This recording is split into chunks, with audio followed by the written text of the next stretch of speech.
Good morning, friends. How's it going? I am getting ready to head out for a test ride, and that's why I have the GoPro. I'm going over to Central Texas Harley Davidson. They're having demo day, and they also have a total rider there demonstrating advanced riding skills for heavy bikes. And also, I believe my friend Paul Harper will be over there. He's a motor police officer that has a YouTube channel here called Central Texas ProRider or ProRider Central Texas. I forget which one, but he teaches people how to ride basically like the police officers do, really slow speed skills, handling the bike and becoming very confident riding your motorcycle at slow speeds. So I'm heading over there, and I'll see you in a bit.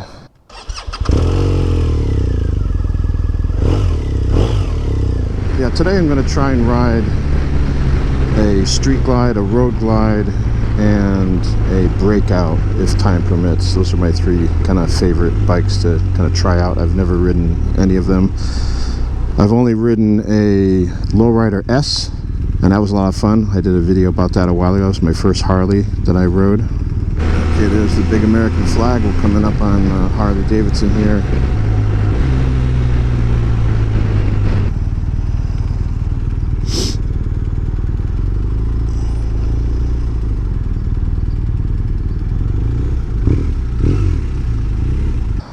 Wow, that's nice. Well, she's brand new. All right, I just pulled up here at Central Texas Harley, and I parked the bike right next to this guy. Look at this thing. So this is my new friend. This is my new friend Clif. Hey, Clif. Hey, how we doing?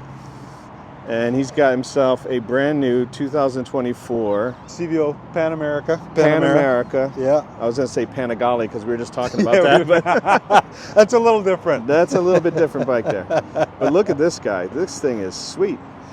Yeah, she's pretty nice. And so, Cliff, we were chatting before.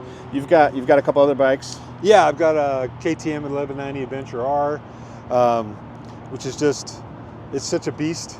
You can't put your feet down, it's too darn tall, and I'm getting too old and hips hurt too much and that sort of thing. So that, and I've got a street glide as well and a Softail. But I'm probably going to downgrade a couple, and this one. This will be my main. Well, how tall are you? My main trip, just 6 foot. Just 6 foot. Yeah. Can you flat foot this? Well, I can flat foot this because it also has automatic. Whenever you stop, it drops. It drops 2 down, inches. Yeah. So that helps quite a bit, you know. But at full ride, are you tippy toeing or what? Full ride, I'm sort of halfway. You almost heels down. Yeah, almost heels down. But as soon as she drops, it's like, oh, it's a world of difference. Yeah. See, I have a friend that has one of these. It's I think he got it last year, and they're tall. Yeah, most adventure bikes are. So I'm 5'8", so I'm like. Well, that's like on my 1190. It's like I can't touch the ground. And if you're on any sort of uneven ground, you gotta be. It's iffy. It's iffy. So what are your plans for this bike? Lots of miles. Are you gonna go off road with it, or are you gonna kind of stick on the road? I'll be doing both. I'll head out of here. End of June I'll head out because I don't like the Texas heat, and I'll head north and get up to Canada, then meet up with my guys up there, and then we'll be going up into Banff, Jasper, all through there, and Calgary, Edmonton, up to the north of Alberta, and then come back down through British Columbia. Wow. Yeah, and then we'll camp. Awesome. We'll camp most of the way, and then hotel every couple of days, that sort of thing. But yeah, the heat. It's looking like this summer's going to be like last. It's going to suck. Yeah, and I'm really happy with this. This thing is, you don't even feel the heat sitting on this. With the KTM, even with my heat shield, it's tough unless you're moving. Yeah. So how does the heat dissipate from this guy? I guess the engineering part they did to it with the ventilation and stuff to get it away from the motor. And I'm sure it has like rear cylinder shut off. Yeah, maybe? Yeah, and yeah. Whereas the KTM with it, it's the seat's right there, and the heat just comes up. I love my KTM though. I love it. I do love it. It's a totally different animal, but I went for a little more. I don't know, maybe a little more comfort, but it's still going to take me weeks to figure out how to use all the crap that's in this thing. And this engine is really beefy. I think this has got about 150 something horsepower. Yeah, 150 horsepower. Yeah. It has so many different command modes, so you can go to sport modes or race modes and stuff as well. So then it gets even torquier on the bottom, if you want to, and So then you got your wet weather rides, and you got your mud ride, and all sorts of different things. So This is out of the box. I think that it's got the most horsepower of any Harley, right? yes, yeah. And it's cool too. It's got that automatic shift. I can't remember what the term is, but clutchless. You don't have to. You can. So when you're if you're in the crap, quick shifter. Yeah, you just tick it. You don't have to clutch it or anything. So yeah. Yeah, quick shifters are on the boxer engines on mine. They're a little bit clunky. Yeah. After second gear, they smooth out, but you really got to get on the throttle to make them smooth. Yeah. But inline 4s typically, or inline 6s, Gold Wings, K1600s. Yeah. They're usually butter smooth at any gear. You know. Yeah, you can't feel this that. one I really got to hit it at the right. Yeah. the right RPM. Spot. Otherwise, I'm getting tousled about. I'm sure I'm going to spend a few hours on the manual just figuring everything out on here, but. Yeah, and this the came main with part everything. is just riding. It's going to be the best part. So as long as it's get going, I don't care. And I saw online. Did you see on? It's an aftermarket thing, Harley, and I don't know what it costs or if it's if you can buy it yet or not. But here I saw online they make a hydraulic like neck almost. Oh, and, really? And I think it was on this bike, and it raises the handlebars up and down and back and forth. Oh, I got to look into that. It's like pneumatic, so it's like it looked like if you're gonna go off road, you want the bars a little higher, so when you stand up, and the bars went beep and they went up. I'm totally gonna check that out. I saw it on an Instagram feed, so I don't even know what the company is, but it had standard looking handlebars with a riser like that, but they moved up and down and back and forth. It's pretty cool. And that for a bike like this, that'd be awesome. That'd be totally because awesome. when you're on the road or highway and you want the bars down lower and towards you more, so you can kind of kick back. And like you say, when you're standing up in that saddle and you're on the dirt roads and stuff like that, that's a big thing. Yeah, that'd be cool. No, so you've got this all tied down almost. She's almost all hopefully secured in. Test. Yeah. So why did you go? Well, you've got two other Harleys, but did you look at other bikes like GS or the other kind of competitors? Yeah, I did, but I ended up staying with that anyways. Probably because all my rain gear is Harley Davidson. I should have known. So it goes. That way I don't have to buy more gear. No, you're totally right. One of my buddies, Mike, I ride with a lot. He's got a white Street Glide, and we talked about this a long time ago. And he said I can never buy another bike. He said because it's my closet. I have probably all the t-shirts, the hoodies, the jackets. He said I got about $4,000 worth of or $5,000 worth of t-shirts and plaids and flannels and Harley. Nobody touches Harley when it comes to merchandising. No, they got that covered. They've got that covered. Yeah. This is great, man. Well, thanks for introducing it. It's you bet, awesome. brother. It is really nice. Yeah. Well, next time I run into you, maybe I'll know more about it and I can tell you more shit. Yeah, definitely. Right now, I'll just get her home and get her off this thing and get on the road. Very cool. Yeah. Well, safe journeys up there to Canada, escaping the heat. Yeah, get out of the heat. Definitely a good plan. Yeah. I don't have anywhere north to escape to. No. So I'm stuck There's here. lots of north you can go. Well, without incurring many hotel charges. Yeah. Oh, well. All right, well, there's the last look of this beast. Awesome. It is such a cool bike. All right, Cliff, thanks, man. Thanks, brother. Pleasure. All right, guys, I'm here. Harley Davidson. Where's the sign? Beep. There we go. And then behind me over here is the... Hey! What's going on? Look at that guy.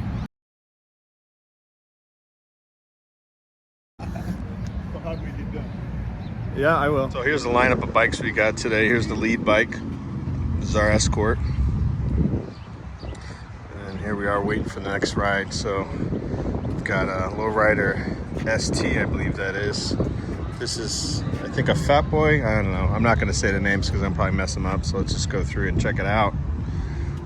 I know some of them. I think this one here this one here is the Lowrider S. I rode that last year. That was pretty cool. Wow, someone's got a stereo system behind us.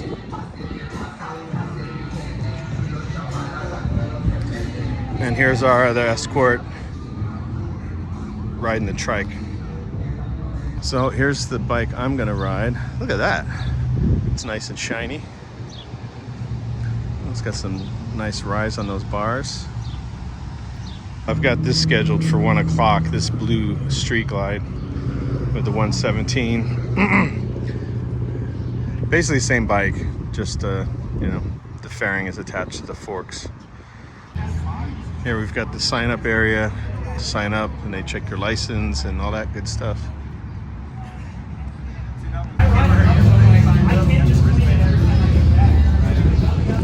Free drinks.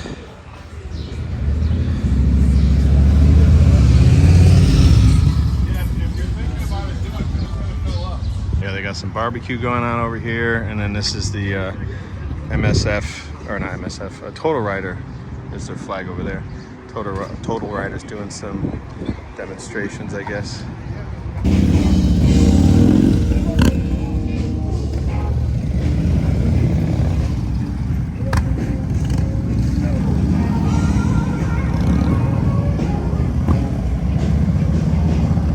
All right, friends, we're here with my new friend Tim. Tim is an instructor from Total Rider, yes, correct? Sir. And today you're here at Harley Davidson, Central Texas Harley Davidson, kind of showing the advanced riding techniques or skills, correct? Correct. All right, so tell us a little bit about Total Rider.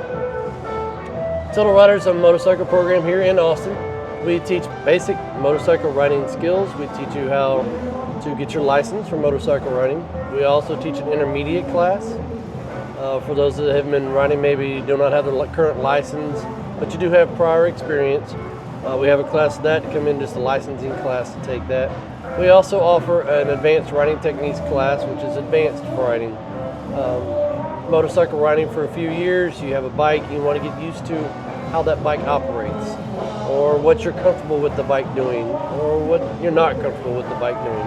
Sure. We teach you, in the advanced class, we teach you different techniques on how to handle bigger, heavier bikes to make them turn, and braking techniques, emergency braking techniques, and various different things through that. And we're definitely here at the home of the big heavy bikes. Central Texas Harley. Yeah, so I saw you guys before doing the cones and doing that. So were you a motor officer before? Previous motor officer, currently retired. Oh, okay. Whereabouts? Here in the Central Texas, Austin area. Oh, okay, cool. Very cool. So, and the two guys you were riding with are also Austin police as well. Yes, one's retired. I think the other one's still current. Yeah. All three of us were police motorcycle instructors. So any of the police officers that you see riding motorcycles around Central Texas area, the three of us have either trained them to do what they do, or we have trained with them to do what they do. And I did go through the MSF course to get my license about 3.5, close to 4 years ago. Yes, sir. So I did that out in Hutto, so not too far from here. But it was a fun course. And do you guys still provide the bikes for the basic course? Yes, for the basic course, we do still provide the bikes. Okay. Basic and intermediate, we provide the bikes. If you want to ride your own bike to take those courses, you can. However, sometimes it's just easier for most students just to use our bikes. However, the advanced class, we do not provide bikes. The advanced class is teaching you how to ride on your motorcycle, not ours. Yeah. Okay. Yeah, that's important because when I took it, we were riding, I forget what they were, little green Kawasaki, like 125. 125 Z Pros. Yes. Or the Kawasaki 125 Eliminators. Yeah. So those are very easy to flip around or light, and it's unless you're going to buy one of those, riding everything else is going to be a little bit different.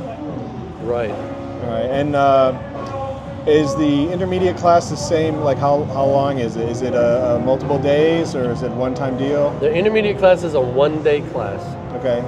And then advanced is the same. Advanced is a one-day. Advanced is a one-day class as well. Okay. It's about 8 hours on a one-day class with advanced.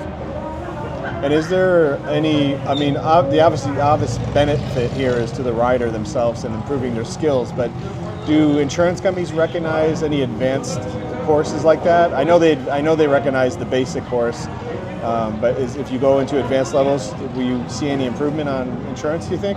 I haven't talked to a bunch of different insurance companies. I, however, have talked to my personal one, and they have approved it. And they've got a little bit of an insurance discount for taking the advanced class. Oh, that's great. I can't say that about every insurance company, Yeah. But taking an advanced class is not going to hurt. It's only going to help you get better. Well, one thing I found out was that most insurance companies, even the basic course, you can save money on your car insurance. Yes. because you've gone through a motorcycle course, which means you're a step higher than just a regular driver in a cage. It's my understanding as well that there are various levels of it. The more training you have, there may or may not be insurance discounts, more discounts with whatever insurance company you have. Sure, awesome. Yeah, I was watching you guys closely when you're doing the cones, and I mean, the two things that really stuck out to me is head movement, and the eyes go with that, but head and eyes, and it just constantly manipulating the clutch. It's a lot of no real braking. I didn't see. There's no front braking for sure. No. Maybe you guys were using a little bit of rear brake to adjust, but I saw a lot of clutch, adjusting that power. It depends upon the person and how they like to use their clutch. What we try to teach is keep your clutch in the friction zone and don't move it. Once you leave it there, keep it in the exact same spot. We teach to use your throttle or your idle in certain RPMs and leave it there. Most of my adjusting or my speed will be by rear brake only. Some people, it's kind of hard to think about holding two things, throttle and the clutch at the same time in the same spot and never moving them. Some people fare better by adjusting the clutch as they're riding or adjusting the throttle as they're riding. Yeah, you're using their clutch as a throttle, basically. Right. So when you ride, you're doing steady throttle, steady clutch, and you're just using that rear brake to adjust your speed? Yes. Okay. Slower riding. My throttle is set, my clutch and the friction zone is set, and the only thing I'm moving is my right foot, just to adjust that rear brake. That is challenging. You know, when you're doing full locks, you're moving your hands back and forth, but you're keeping that steady clutch, friction zone, throttle thing going at the same time. That's pretty good. Definitely take some practice to be able to turn the handlebars to the left or to the right, keeping that clutch lever and that throttle at the same area the entire time. Okay. Well, Tim, thanks so much for meeting with us and discussing what you're doing here, and I look forward to jumping out to one of the courses here one day and do some filming and take part and improve my skills. Awesome. Well, thank you for talking to us. Look for you coming out there and enjoying the day with us. All right, thanks, Tim. All right, thanks, sir. Appreciate it. So I have to say, I like when you're looking at the fairing, I like the look of the Street Glide better. But I mean, they're basically the same bike, just the fairing is different. Fixed fairing to the frame on the Road Glide here, and then fixed fairing up there is the blue Street Glide. That's got fixed fairing to the forks. Okay, let's start this bad boy up. Okay, this bike is in road mode down here, so we're going to use this and toggle to S. There we go, sport mode. All right, hope the camera doesn't cut out. So I've rode this bike first, then I rode the Street Glide. Both times the GoPro shut off on me 18 seconds into the ride, so I don't know what the heck was going on here, but I just checked it, double checked it. It's running, so hopefully it stays running. It's not that hot out that it would shut off today. It's only about 80 degrees. Let me turn the volume down. Okay. I got on this before and the music was blaring. Okay, here we go. Yippee! It's like Disney.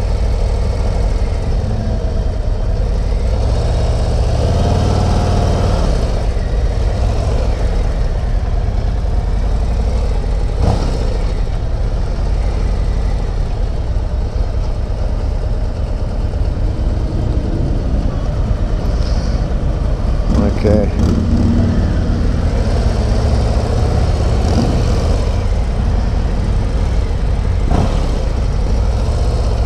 Here we go. Okay, got clear, no cars. Let's go.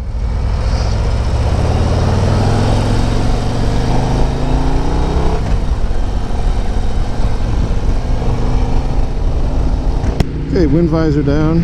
Off we go. All right, so I'm going to repeat myself here for the third time. Okay, this bike is very comfortable. Getting a lot of head buffeting though. I would replace the screen with a taller screen to cut that wind out. The TFT is amazing. I'm an older dude, I ride with glasses, but I can see everything. It's a cloudy day, but I'm sure in the sun it's probably still okay. I can see, I don't know if you can see with the camera, but this yellow reflective vest they make us wear, I can see it in the screen reflecting back at me, but I can still see all the numbers and figures. Suspension is soft, the seat is great. It cups my butt. It's got a little backrest on the lower part of my back. So when I, like, for example, do this,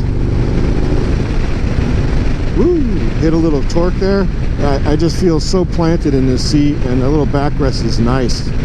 This is my third ride. These rides are about 15 minutes, I guess, something like that. I feel no back pressure or pain on my lower back at all, which is what I do feel on my my BMW sport touring bike that I ride. After a couple hours, I start to feel some tension in my lower back because it is a sport tourer, so I'm a little bit more leaned over. This is just kind of just sit up and beg, if you will. It's got mid controls a little bit forward. It's got the floorboards, which are really nice and comfortable. It's got no heel shifter, which is, I like that. I don't like heel shifters, but it's just personal preference. You don't really feel the weight once you're cruising on this thing. It's very comfortable. It's got ride modes. Like I said before, I've got it in sport mode, so this is close to full throttle access as you can get. I don't feel much difference, to be honest, between the glide and the road glide. The fairing in front at these speeds doesn't make a whole lot of difference. On the street glide, I guess if you are on the freeway and you're going, 80 or 90 miles an hour or something like that, and you've got some crosswind, technically I guess that wind, if it's strong enough, could really, move that fairing around a little bit, give you some vibration, because that fixed fairing is attached to the forks and it is mobile. But I've talked to quite a few street glide riders, and they don't really feel that, or have much to say about it. But online you can see a lot of people talk about, the road glide's better because the street glide, it's like a sail and it moves around on you and stuff. But this goes into corners really nice. I just leaned into that corner pretty good. Again, this is my second time riding it, so I'm a little bit more familiar with it now. And these are stock pipes, I'm sure, but they still sound good. Not annoying at all. And when you get on it, you can hear them a little bit. The clutch itself, the actual clutch lever, is really big and beefy, but it's not that difficult to pull in. It's quite comfortable. It's not as easy to pull in as my BMW, but it's still nothing that would cause me like, oh my god, this is a pain in the butt pulling this in and out. I've been on some bikes where the clutch lever itself, dry clutch, and then just the spring in it or whatever, is just so tight, and it's really hard to pull in. When you get off the bike, it feels like you did a bunch of exercises for your forearm. Yeah, so back to vibration. This is the most. When you're sitting at idle, you get the thump, thump, thump, potato, potato, potato. So you've got that kind of going on. But that's Harley, And same with the Boxer engine I ride on with BMW. It vibrates. And if you don't like it, buy a different bike. If you want something super smooth, that's BMW K1600, the inline 6. That's super smooth. Or the Goldwing.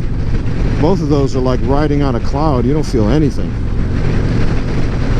But I like some feedback from my bike, so I don't mind that at all. The floorboards, just a tiny vibration, but not nothing to write home about. Handlebars, just a little bit, but again, like I said, it's a V-twin, big V-twin, 800-pound monster. Yeah, I like it. I could definitely see myself getting one of these once I get a little tired of my bike because of the back issues. As I age, I'm definitely going to want something that's more comfortable, that I can ride for a long time and not have any back issues or back pain. The suspension on this so far, these roads are all flat pretty much, so not a lot to talk about there, but it feels fine. I know a lot of people, they switch out their suspensions right away when they get Harleys, and the pipes and handlebars and all that stuff. But these handlebars fit me pretty good. I'm sure they could maybe move a little bit.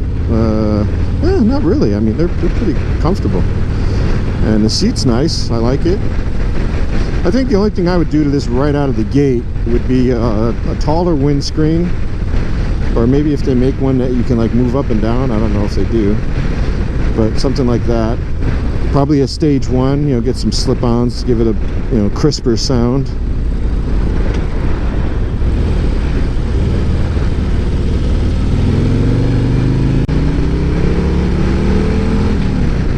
But yeah, the seat's fine. I don't think I'd have to switch this out right away. And suspension seems to be pretty good. The stereo system is a waste on me. I wouldn't blast that or use that at all. I listen to music in my helmet. Again, this TFT is awesome. Really, really cool. I think the one thing I don't like about Harleys, and it's not really a bad thing for Harley, it's just that they're so...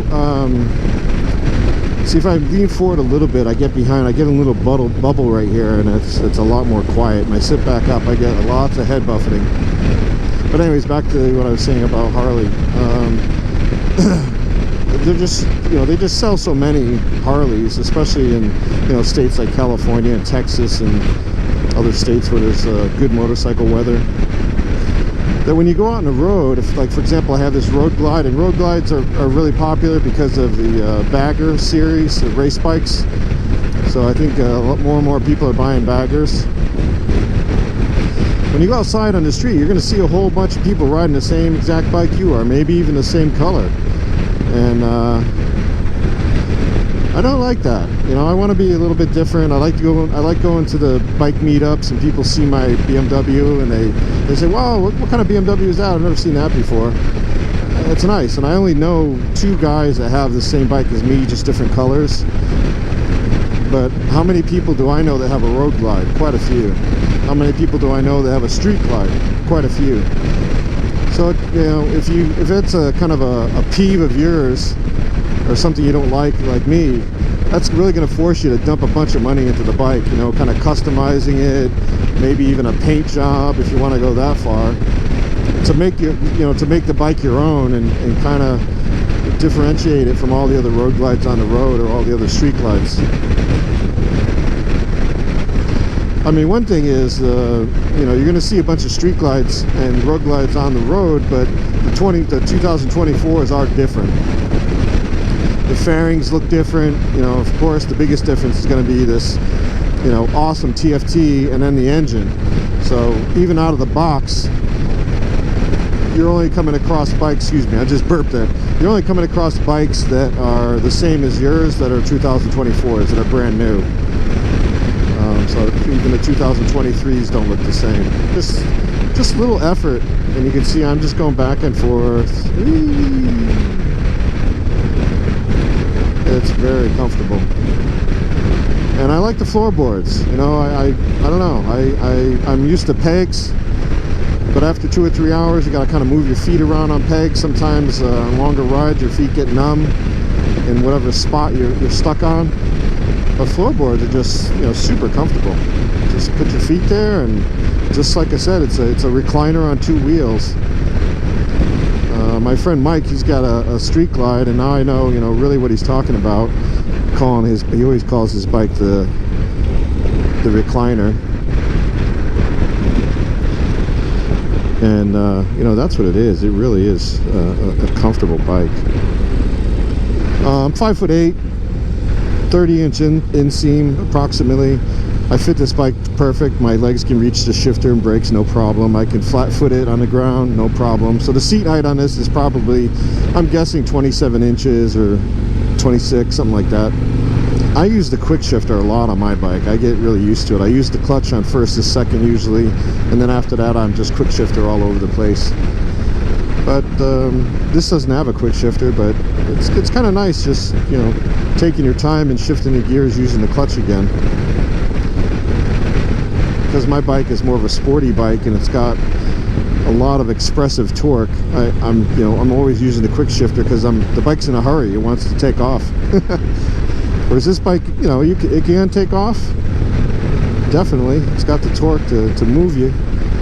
But I don't know, because of the comfort, I just feel like I want to chill. You know, I just want to kind of chill ride and just kind of go through the gears. and enjoy the smooth ride. And I said, this is so comfortable, and just for, you know, big heavy bike, just a little bit of effort, and it just goes back and forth like this. Woo, yeah. See that? I don't want to get in trouble, but it's got some torque. Yeah, the Harleys are definitely more torquey. The Cruiser V-twin. They typically don't have a whole bunch of horsepower, unless you get up to the, you know, racing bikes, the baggers, and the Pan America too. The Pan America is, I think, the highest power engine that Harley has stock out of the box, like without, you know, any adjustments. It's I believe it's about 150 horsepower on the Pan America. So that's pretty good horsepower. I don't know, this bike wants me to just relax my shoulders, my body, sit back into the seat, and I'm looking for the remote control.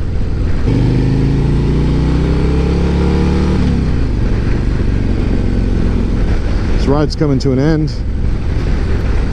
I'm so sad, but I would really like to have a second bike and have it be a V-twin cruiser like this.